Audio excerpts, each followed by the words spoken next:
Radio J. Radio J. Géopolitique le MAG. Steve Nadjar. Radio J.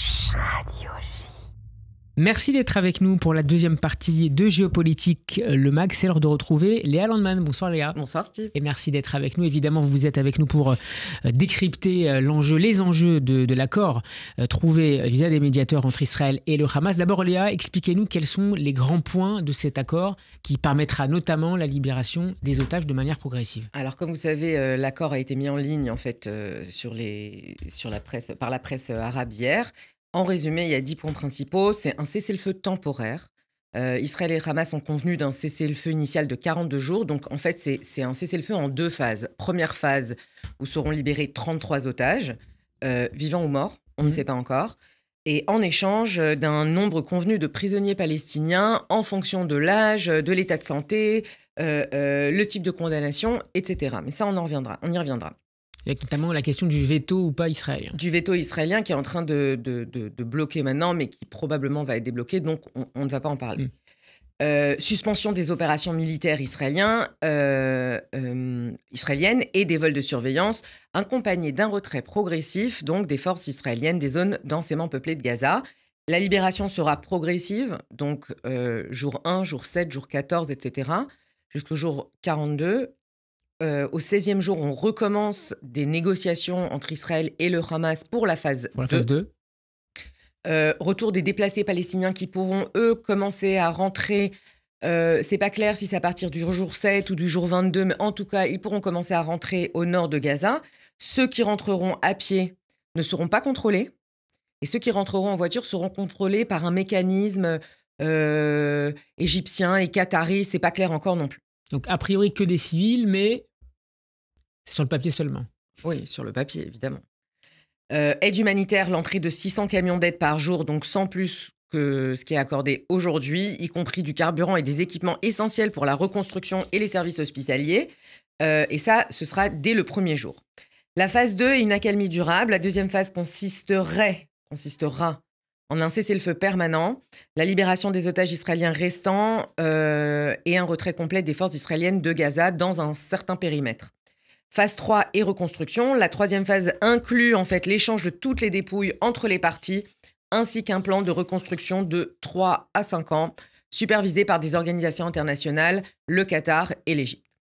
Ouverture des passages frontaliers. Les points de passage, notamment celui de Rafah, seront ouverts pour faciliter les déplacements des civils, le transport de marchandises et le transfert des blessés pour soins médicaux. À commencer, je crois, par les terroristes du Hamas, qui seront les premiers à pouvoir franchir Rafah. Oui, les prisonniers qui vont être libérés, ce sont des prisonniers... Les prisonniers libérés seront des prisonniers qui ont aussi du sang sur les mains. Pour l'instant, ils vont être renvoyés à Gaza, au Qatar ou en Turquie. On verra pourquoi c'est peut-être pas une super idée. Mais pour l'instant, pas de libération des prisonniers de la Nourba, qui ont participé donc au 7 octobre. Engagement des parties, Israël s'engage à ne pas réarrêter les prisonniers palestiniens libérés pour les mêmes accusations et les prisonniers ne seront pas contraints de signer des documents. On ne parle pas évidemment de leur élimination. C'est important quand même. Garantie des médiateurs internationaux, le Qatar, l'Égypte et les États-Unis superviseront la mise en œuvre et la continuité des négociations pour garantir un accord durable. Donc Israël en fait prévoit de maintenir un périmètre de sécurité qui va entre 700 mètres et 1100 mètres, donc 1 km 100. D'une profondeur, le long de la frontière en fait. Voilà pour le texte en substance. Léa, vous allez nous aider maintenant à mieux le comprendre grâce à l'avis de grands experts vétérans qu'on apprécie ici beaucoup, experts militaires israéliens. Oui, alors je me suis concentrée cette fois-ci sur Ron Ben-Ishai et sur les experts israéliens parce que je trouvais que pour l'instant, ce point de vue était plus intéressant et plus pertinent. Ron Ben-Ishai, donc il résume l'accord et ses implications. Du Yediot Ahronot. Il résume en fait les implications, donc on va pas revenir sur les otages, mais donc la garantie de la première phase, la non-garantie de la deuxième phase, donc de tout le reste, parce que ce qu'on n'a pas dit, c'est que ces 33, on parle de femmes, d'enfants, des hommes de plus de 50 ans et les hommes blessés ou très malades. D'accord ? Et encore une fois, je répète pour que ça soit clair, on ne sait pas qui est mort et qui est vivant. Donc ni les jeunes, ni les soldats. Ni les jeunes, ni les soldats, sauf s'ils sont gravement blessés. Eux, ils sont prévus pour la deuxième phase. Il y a une absence de mécanisme de supervision. Et ça, c'est un point vraiment intéressant que fait Ron Ben-Ishai, parce que un des mécanismes qui ont été mis en place avec le cessez-le-feu au Liban, c'est ce mécanisme en fait de supervision. Donc il n'y a maintenant aucun dispositif de coordination qui est prévu pour surveiller et arbitrer les violations de l'accord qui vont arriver de toute façon, ça c'est clair, qui ouvre en fait la porte à des interprétations un peu divergentes par les deux parties, c'est-à-dire qu'est-ce qui est une violation du cessez-le-feu.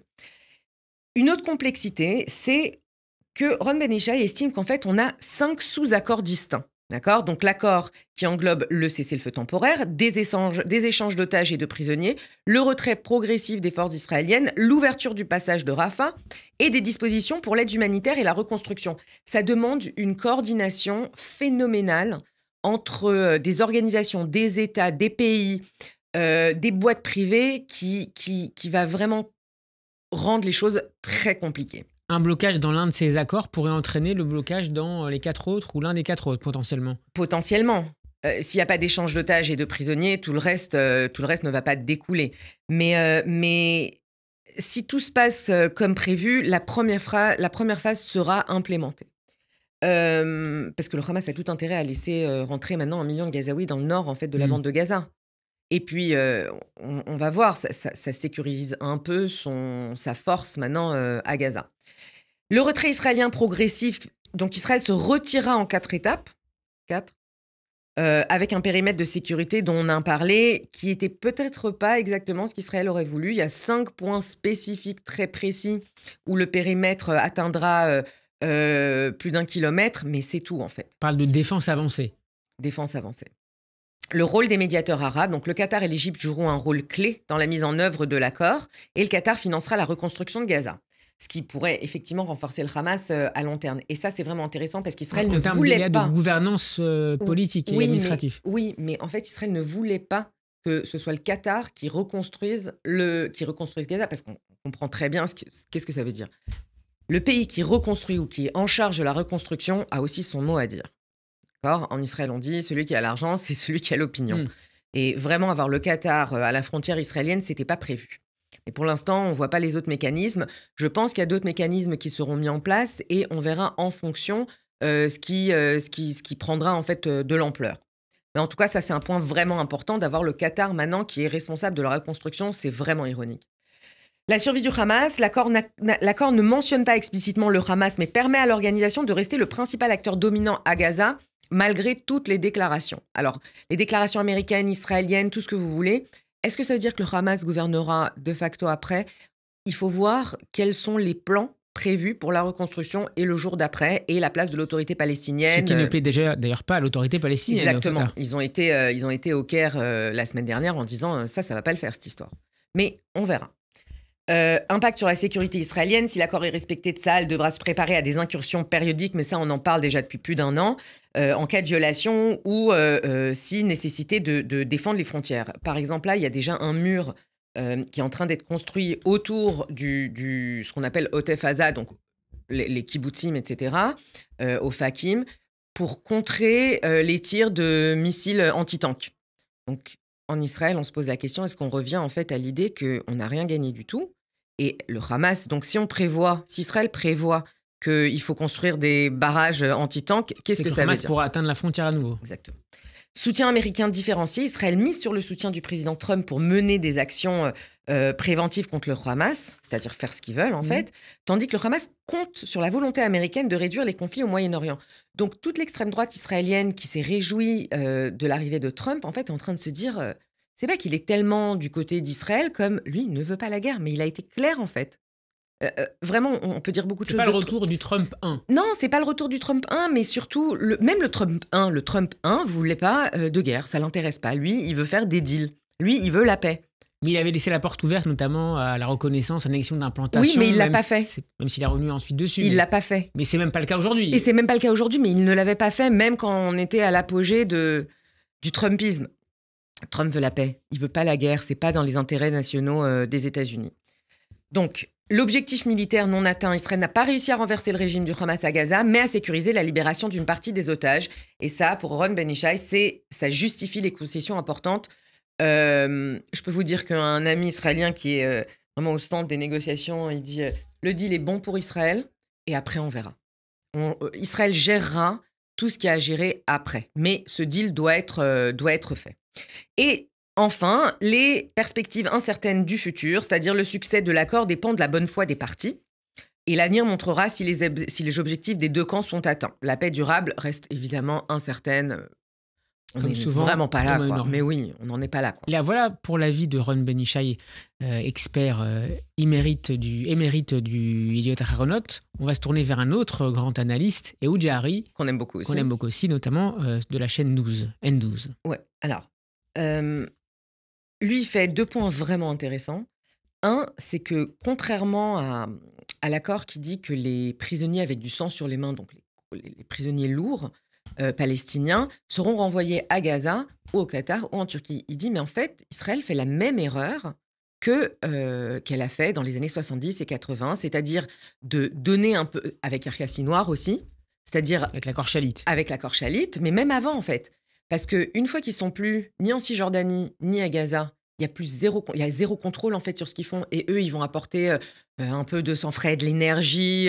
Ils ont eu le temps de se monter, comme vous voulez, dans les prisons israéliennes. Donc en fait, c'était le cas au Liban dans les années 70. Exactement. C'était le cas ensuite en Turquie avec le Hamas plus récemment. Donc là, en fait, ça va remplir... Enfin, ça va redynamiser exactement le leadership du Hamas. Est-ce qu'Israël veut ne pas avoir le contrôle là-dessus ? À voir. On a bien vu le résultat avec Sinoir. Et un deuxième point hyper important. Tout le monde parle du Qatar. C'est le rôle du Qatar. C'est grâce au Qatar, etc. Et Ehud Jahari dit, le deal, il a été fait quand l'Égypte a menacé très clairement le Hamas qu'il était temps de se mettre à table. Et qu'il était temps Et donc l'Égypte a mis tout son poids, en fait, derrière cet accord. Pourquoi ils l'ont fait plusieurs fois avant, mais là, vraiment, c'était le rôle clé. C'est le rôle clé de l'Égypte qui, finalement, à part Israël, a le plus gros intérêt dans cette histoire. Donc ça, c'est vraiment intéressant, le poids de l'Égypte, on n'en a pas assez parlé. Et les opposants à cet accord, quand même, malgré tout ? Oui, les opposants disent de manière un peu schématique, Israël s'est plié en fait au Hamas, n'a pas éliminé le Hamas, va sortir de Philadelphie, ça on n'en a pas parlé, mais vous vous rappelez qu'en mai, la raison pour laquelle il n'y a pas eu d'accord, c'est que Benjamin Netanyahou a dit le corridor de Philadelphie, c'est le plus important, la sécurité d'Israël, etc. Donc aujourd'hui, c'est plus stratégique, puisqu'Israël va se retirer pratiquement entièrement de l'accord de Philadelphie, probablement en deuxième phase, mais va commencer maintenant. Donc en fait, ils disent, qu'est-ce qu'on a obtenu ?